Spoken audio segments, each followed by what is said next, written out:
Bom, gente, eu esperei passar um bom tempo para falar sobre esse caso da mãe Edeusuíta, né, que está viralizando aí pelo comportamento dela, né, e eu esperei passar para a gente ter um pouco mais de resolução a partir das coisas que iriam aparecer. E pelo visto eu fiz bem, né, porque as pessoas acabaram tomando, né, as dores e falando coisas que na verdade não tinham muito cabimento, né. E bem, vamos ver primeiro o vídeo que viralizou aí.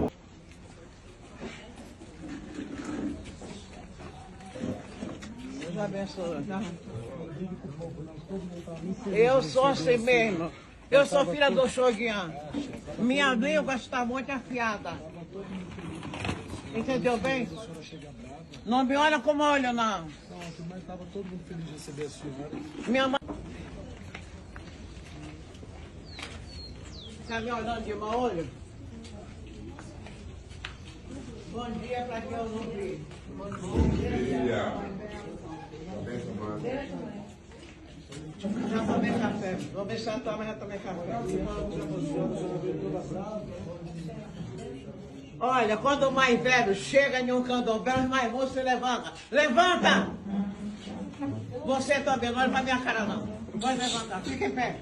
Como vocês podem ver, mãe Edeusuíta acabou tendo uma atitude um pouco mais ríspida, mas a gente precisa entender algumas coisas a respeito disso. Antes de eu falar o que eu acho sobre essa questão em si, sobre o comportamento da mãe Edeusuíta, né, que ela me dê licença para falar sobre isso, afinal de contas, né, a gente está usando a figura de uma pessoa e até postar esse vídeo talvez fosse uma coisa bem errada, mas vamos falar isso mais para frente. Eu quero ler, na verdade, um texto para vocês que foi colocado, vou deixar o texto aqui na tela também, né, para vocês irem acompanhando junto comigo. E a Edeusuíta de Oxanguian, fiz esse retrato em 2014 quando tive com ela no Ilê Obain lá, casa de Aia Edeusuíta, para acompanhar a festa de Xangô. Naquele ano, o Okutá de Xangô, que passara de geração em geração na sua família, completava 168 anos de vida. A pedra de Xangô que ela herdou de seu pai tinha 168 anos em 2014. Passei o final de semana com ela no candomblé e ainda assistimos o jogo do Brasil juntos, era a Copa do Mundo. Naquele ano, a Edeusuíta celebrava 70 anos de sua iniciação para o Oxanguian, uma das grandes filhas da mãe menininha do Gantuá. Há 10 anos atrás, ela já era grande autoridade no candomblé brasileiro. Há 20 anos atrás, ela já era uma das maiores agentes políticas e ativistas pelos direitos dos povos de terreiro. Há 30 anos atrás, mãe Edeusuíta já lutava pela liberdade religiosa e cultura da paz, né, cultura de paz. Há 40 anos ela já era uma das Ialorixás mais respeitadas do Brasil. Há 50 anos ela já era Iá Edeusuíta de Oxanguian. Há 80 anos ela era iniciada por Oxanguian e já era herdeira de um culto familiar que preservou o axé de Xangô imortalizado em uma pedra centenária. Se você não sabe o que isso significa, você não sabe o que é candomblé. E a Edeusuíta é uma autoridade do nosso povo. Ela é o Oxanguian em terra, é a materialização da força bruta do nosso povo.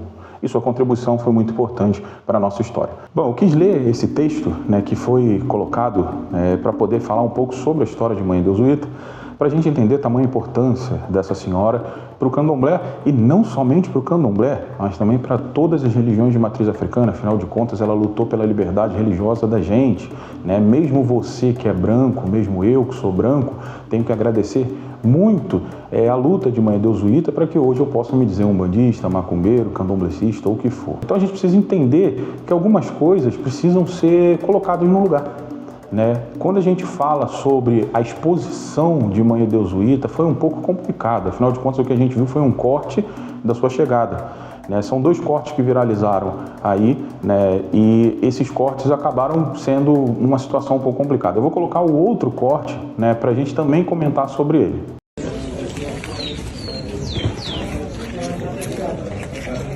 Vovô Yuro, passou pra cá, menino. Já vou passar. Pra poder esperar. Ele ouviu tudo, o nome tudo. Não, tô com problema de doença, não é assim não. Olha, eu já vou dizer pra vocês aqui, eu não sou criança em axé.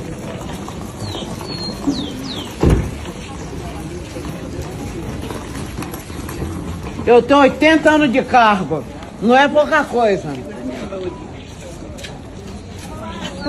Veja como me olha, hein? Aqui a gente vê mãe Edeusuíta, né, fazendo o seu ritual religioso em si, né? Ela estava jogando água, fazendo as coisas que são parte da tradição de alguns candomblés. Então, a gente vai ter ali nessa situação, vocês podem perceber que ela está fazendo o seu ritual religioso e as pessoas estão falando. As pessoas estão se comunicando fora do contexto do que é o ritual. Quando ela chega, né, quando a gente vê aquele vídeo da chegada dela, vocês podem perceber que somente quem eu acredito que seja o pai da casa, que seja o babalorixá, né, reverencia ela, os outros estão sentados, os outros estão conversando. Quando ela adentra o lugar onde eles vão tomar o café, né, todo mundo continua sentado, conversando, olhando para ela de uma forma já meio debochada. Afinal de contas, esse segundo vídeo que eu passei já é antes de quando ela vai tomar o café dela e tal, né? Então a gente precisa entender algumas coisas. Hoje em dia a gente vai ter todas as religiões, e não somente de matriz africana, não somente indígena, né? Mas todas as religiões tendo uma fragilidade muito grande sobre o que é você fazer parte da religiosidade. Qualquer atitude um pouco mais efusiva, um pouco mais bravia, né, um pouco mais pedindo respeito, faz com que as pessoas se sintam ofendidas. Elas simplesmente saem da religião, ou então elas começam a querer moldar a religião ao prazer dela. Uma coisa que eu aprendi com o tempo é que a gente não molda a religião para ela se encaixar no que a gente quer. E sim, ao contrário, a gente se molda aos dogmas da religião, a gente se coloca diante da religião, né? Então essa ideia de que coisa do passado é do passado, hoje em dia já não funciona mais, hoje em dia se fala assim comigo, eu vou embora, então vai embora. A gente precisa entender que algumas coisas precisam ser mantidas. Afinal de contas, se a maioria dos babalorixás, das ialorixás, tivesse atitudes um pouco mais bravias, como Mãe Deus Uita teve, né, de cobrar o respeito pelos mais antigos, de cobrar, né, que a tradição se mantenha, talvez a gente não tivesse a festa de baboseira que a gente vê pela internet, a disputa de que tem a roupa mais bonita, a iniciação mais cara, de 8, 12, 15 mil reais para fazer uma iniciação, né?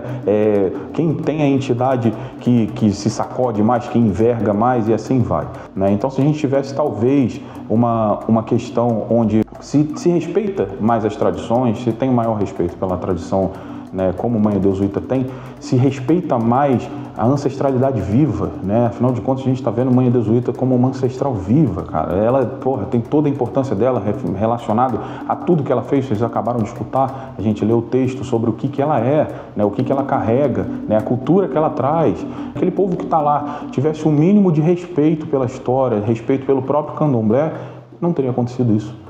Ela pode ter passado um pouco do limite, eu nem acho que tenha passado, não sou tão frágil a esse ponto, mas para algumas pessoas pode ter passado um pouco do limite, está acostumado a carinho o tempo inteiro, a achar que o axé é só paz e amor. Não é, tá? A gente não tem o orixá só fazendo carinho na gente, a gente toma porrada de orixá, a gente toma porrada de guia e assim vai. E se as pessoas tivessem um pouco de respeito, talvez teria sido um pouco melhor essa situação toda. O fato de expor Mãe Deus Uita, né, de alguém que é desse terreiro, ir lá e postar isso na internet já é um negócio muito complicado, eu acho até meio bizarro. É uma senhora com tamanha importância que, se eu não me engano, já está beirando os 100 anos ou até já tem 100 anos de idade, e uma pessoa chegar nesse ponto de expor uma senhora dessa é muito complicado, muito complicado. Ali tem a questão da idade, que a gente também pode levar em consideração, mas eu acredito que nem precisa se levar em consideração a idade, às vezes perder um pouco o filtro, né, de falar um pouco mais, com menos paciência, né? Eu acho um pouco complicado. Mas vamos levar em consideração que até eu, que não sou ninguém dentro do axé, né, até eu que, né, por mais que seja iniciado no candomblé, que eu siga a minha vida como um pai de santo de Umbanda e etc., não sou ninguém. Até eu, às vezes, fico irritado com certas coisas, com a falta de respeito, com a falta de consideração com as tradições.